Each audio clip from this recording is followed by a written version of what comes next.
ขั้นตอนการติดตั้งเครื่องทำน้ำแร่ Alcomax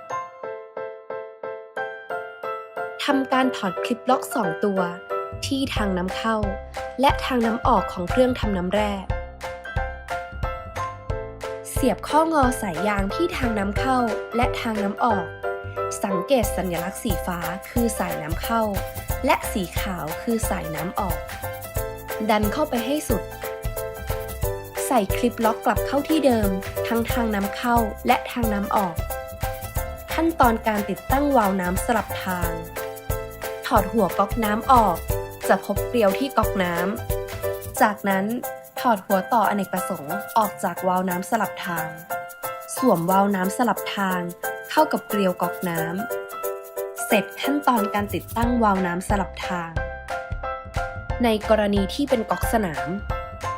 ใช้หัวต่ออเนกประสงค์คลายเกลียวที่หัวต่ออเนกประสงค์ออกพอประมาณ สวมหัวต่ออเนกประสงค์เข้ากับก๊อกสนาม แล้วใช้ไขควงขันน็อตทั้ง 3 ตัว หมุนเกลียวที่หัวต่ออเนกประสงค์ให้แน่น เพื่อป้องกันน้ำรั่วซึมจากหัวต่ออเนกประสงค์นำวาล์วน้ำสลับทางต่อกับหัวต่ออเนกประสงค์ เสร็จขั้นตอนการติดตั้งวาล์วน้ำสลับทางกับก๊อกสนาม หากวาล์วน้ำสลับทางอยู่ในลักษณะแนวดิ่งแบบนี้คือการให้น้ำไหลผ่าน